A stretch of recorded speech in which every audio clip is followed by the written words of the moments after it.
Well, it's time to do business again. We have 25 minutes this time on Business Incorporated, and here's what we've prepared for you. In South Africa, economic risks and hard times, the president warns. Ivory Coast has higher exports of cocoa.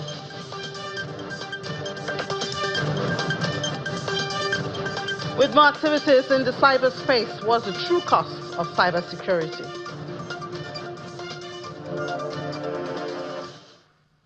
Welcome to the program. I'm Ini John Mekwa. Let's do business. Starting from the oil space, prices rose today. Investors are weighing uncertainty over U.S.-Iran talks, with the two countries launching fresh strikes on Tuesday. Even President Donald Trump has said that negotiations with Tehran were ongoing. U.S. Central Command has said that it's defeated multiple Iranian ballistic missiles and drones and has launched defensive strikes following attempted attacks by Iran. That signals an escalation, obviously, of the Middle East tension. So we see here Brent has gained 2.33% to $98.26. WTI has also gained more than 2% to $95.91 a barrel. And still connected to that is what has happened to gas, natural gas. It's up more than 2%, and the price is at $3.23 for that also. All of this, of course, is feeding in even to the metal space, where prices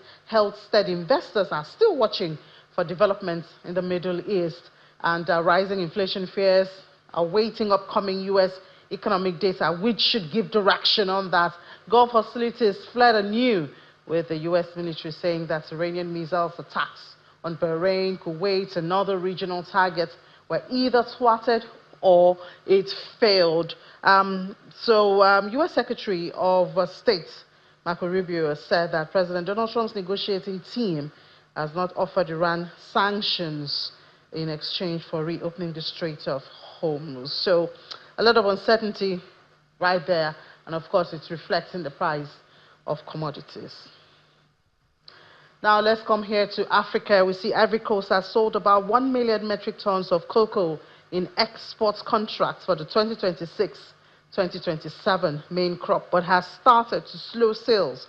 That's because of concerns about the impact of a looming El Nino weather pattern on output. And the Abidjan-based Coffee and Cocoa Council has also raised premium on further sales from $0 to at least £100 per ton above the futures price, according to some of those traders. The moves by the world's biggest cocoa producer point to firming demand for the chocolate ingredients and an expected tighter market when the new season begins in September.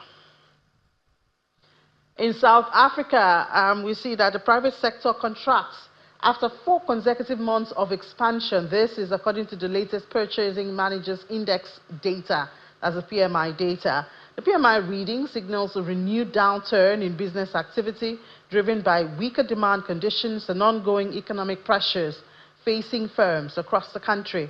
Analysts say that the decline highlights persistent headwinds in South Africa's economy, including high costs of infrastructure, and then there's infrastructure constraints and subdued consumer spending. The latest figures suggest a fragile recovery path, with businesses now facing uncertainty over whether growth momentum can be sustained in the coming months. Well, still in South Africa, the President, Cyril Ramaphosa, has cautioned citizens to brace up for more challenging economic conditions, and he warns that global events beyond the government's control could undermine recent economic gains. Presenting the presidency budget votes in the National Assembly, Mr. Ramaphosa highlights progress in attracting investment, strengthening investor confidence. However, he warns that the ongoing conflicts involving Israel, the United States, and Iran is expected to place further pressure on the global economy. Our South Africa correspondent Innocent Semusa has this report. President Ramaphosa says that the presidency's 6th investment drive has yielded pledges worth 890 billion rands, many from domestic investors, that will help to create more jobs. Ramaphosa says that despite the global economic turmoil, he remains concerned about the spike of unemployment. We must still be deeply concerned about the decline in employment because it is about people's lives and their livelihoods. These difficulties underline the urgency of the work that we are doing. We must move faster and with greater focus to implement our priority actions. After more than 4 years since the Phala saga emerged, that 580,000 US dollars was stolen from the president's farm, members of parliament says South Africans deserve answers. You claim to be innocent on Phala, yet you don't want an inquiry where you can clear your name with evidence. Mr. President, you've always said you are a student of the great Tatu Mandela. Umadiba subjected himself to the processes where he could be held accountable. He did not fight against accountability. The Phala scandal broke out in 2022, and it was not by your doing. It took a whistleblower to inform the South African citizens about what transpired. From 2022 up until now, there are more questions than answers. Surely, Mr. President, you owe the people of South Africa answers. In the wake of the recent protests, some members of parliament have accused President Ramaphosa of turning a blind eye to what they describe as criminal act and growing tensions among African nationals on the continent. The cousin of xenophobia is tribalism. The cousin of Afrophobia is tribalism. The two are simply inseparable. Mr. President, what should concern you even more as head of state is that these vigilante groups are not operating in secret. They are breaking the law openly in front of law enforcement officers. They are beating and assaulting people in front of the police. Why should we not believe that this violence is state-sponsored? Why should we not believe that this anarchy is sponsored by you as the state when crime is committed in front of those who are supposed to be custodians of the law? Where is the voice of the Minister of the Police? The presidency is yet to formally respond to the allegations raised in Parliament. From Johannesburg, South Africa, Innocent Samosa, Channels Television News.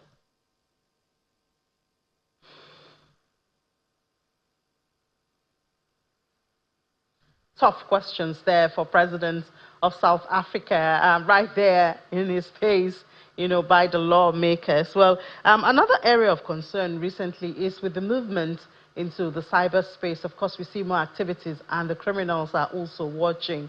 So we've seen increase in the number of attacks of businesses, of handles, of platforms, and fraudulent attempts, and sometimes successful fraudulent activities. We've seen them, recorded them in the cyberspace. So what's the true cost of cybersecurity, or what's the true cost of embracing the cyberspace? Let's discuss that this afternoon. We're doing that with the Chief Executive Officer of ANSRD Solutions Limited, Mr. Oluwadare Adu, joins me right here in the studio. Mr. Adu, good afternoon. Welcome to the program. Yeah, good afternoon. Thank you very much for having me today. Great. So it's the in thing now to be online, to operate online. It's supposed to help you save costs, reach more clients and all of that. But also the criminals have also found their way there. And it is easier for the bigger corporations to make budgets, of cyber security. But the smaller businesses, they're still struggling with the basics.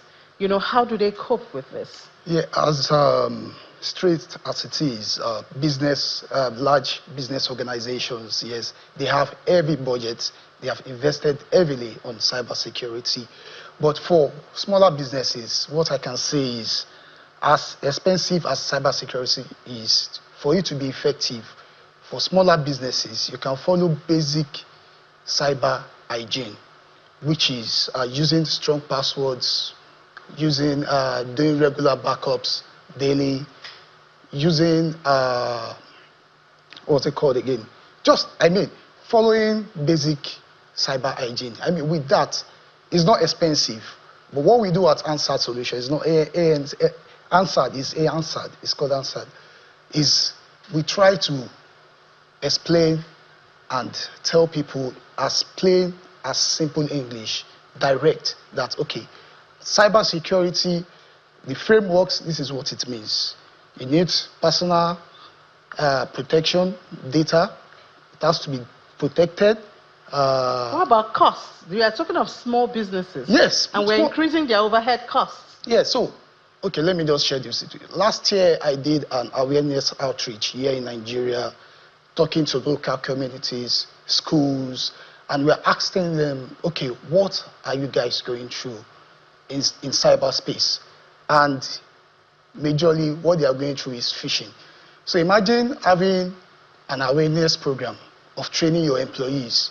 It comes at a very minimal cost for us at Ansad, because we notice not everybody has that huge amount of money to invest heavily on cybersecurity. So what we are able to do is we train your staffs, we tell them what to do, we teach them how to recognize phishing attacks, we tell them how to use strong password, we teach them basically everything in a very plain language.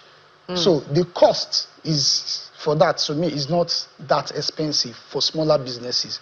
So how can companies safely evaluate and integrate AI tools into their everyday operation? I mean, it's AI, as far as I'm concerned, AI has its opportunities and risk, and it's very beneficial, and at the same time, it has its malicious purposes.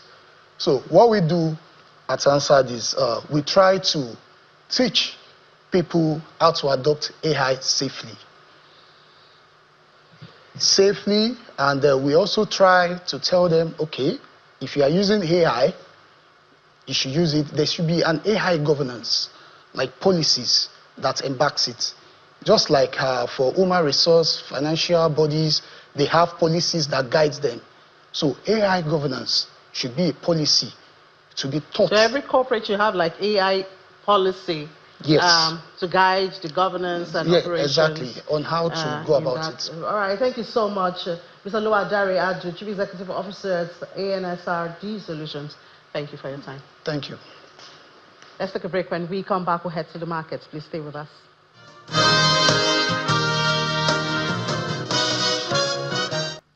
Welcome back. It's still Business Incorporated here on Channels Television. We head straight to the markets now, and you see that Nigeria sustains that negative sentiment. Even at intraday, we lost 0.74%. Indeed, it's a time for profit taking. And, you know, I was accused yesterday of being the cause of the red color. Well, I'm not in red today, but the market is still in the red. Okay, but I guess it's just that season for Nigeria after accumulating so much profit over the months before now. In Johannesburg, it's also negative, 0.5%, about 0.5% at 113,404.40. We see other parts of the African continent. Egypt follows suit, still in the red, while the only positive close from Tuesday is Nairobi at 0.16%. We move over to the Middle East and see also it's negative, I beg your pardon, for the Middle East. Dubai, more than 1% down in the red. Abu Dhabi is also down almost 0.5%. We see other markets there, Tadawul as well as Qatar, both in the red. It's a red season, I guess, that failure to convince investors that there's less tension between Tehran and Washington, that's sipping into the markets. In the US, it's just a little bit changed, but more on the negative side.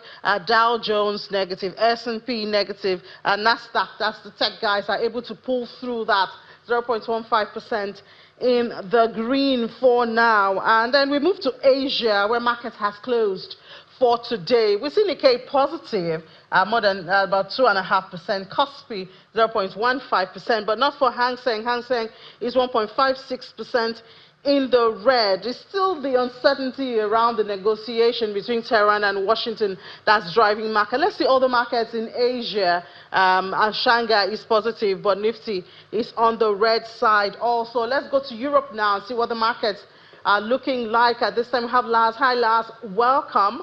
I wonder what sentiment investors are carrying this afternoon. Yeah, Ini, how you doing? Here we go again in Europe after a stronger trading day yesterday. European markets down, of course, weaker again on Wednesday. All of them, the major indices are down 0.7, 0.8%. And the story obviously is the same. Those worries about the situation in the Middle East right now. As you just said yourself, Ini, we're seeing no signs of peace. We're seeing an escalation. We're seeing the oil price on the rise again.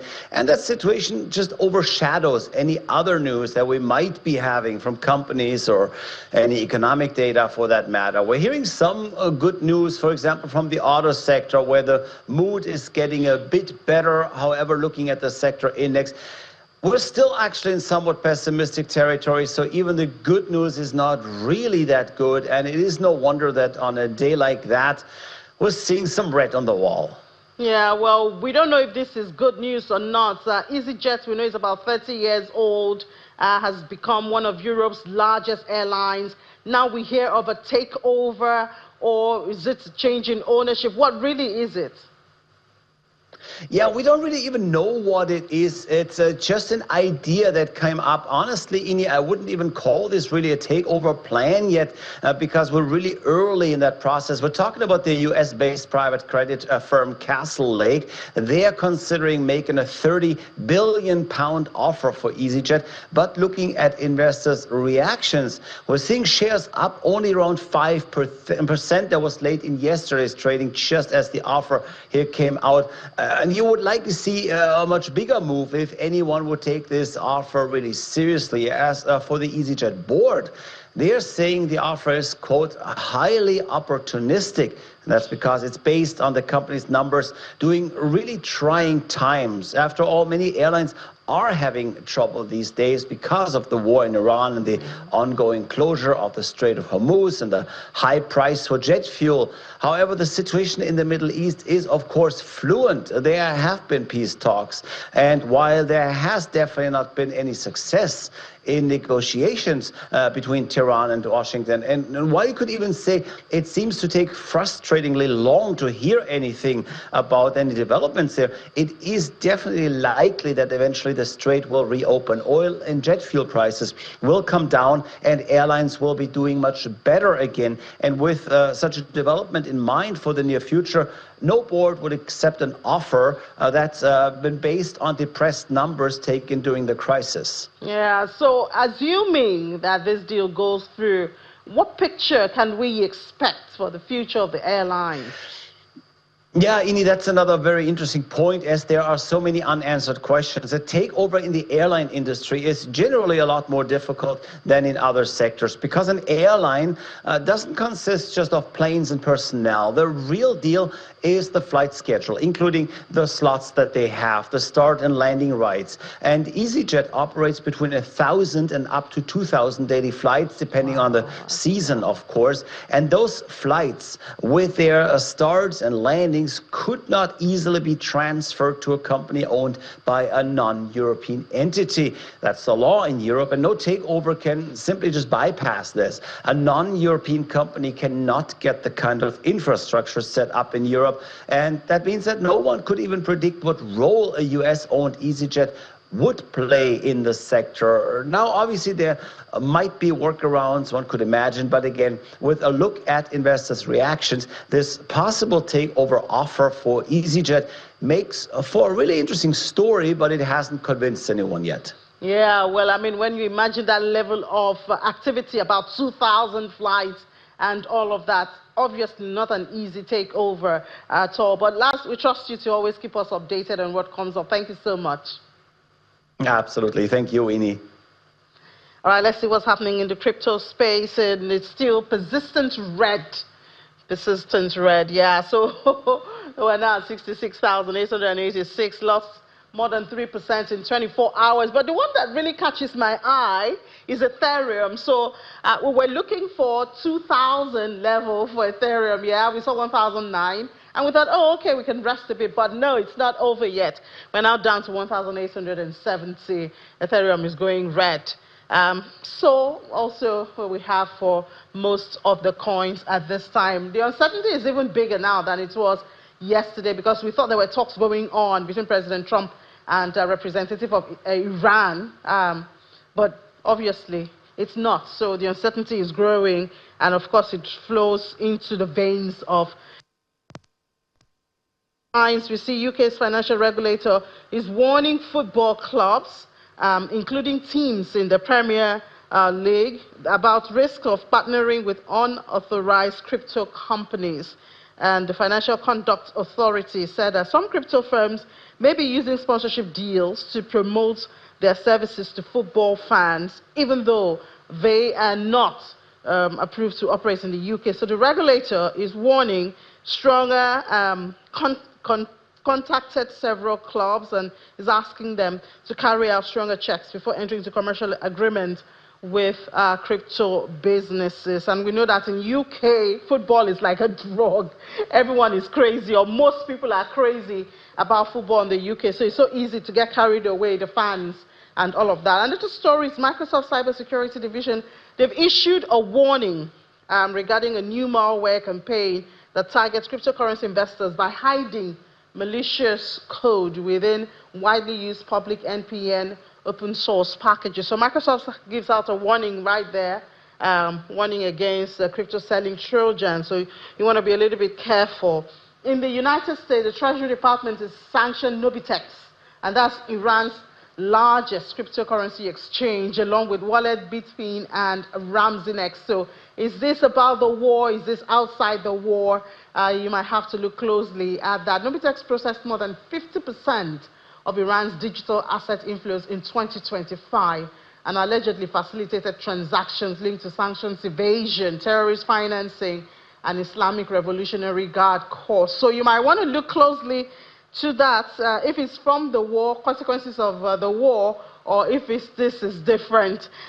Those are things that you might want to look at. But that's it for the program for cryptocurrency and the program today. Thank you so much for being a part of Business Incorporated. Always a pleasure doing this with you. But remember, it doesn't end here. Go to our YouTube channel and you would get previous program, today's programs, and much more. I'm Ini John McCall. I'll see you tonight for the stuff.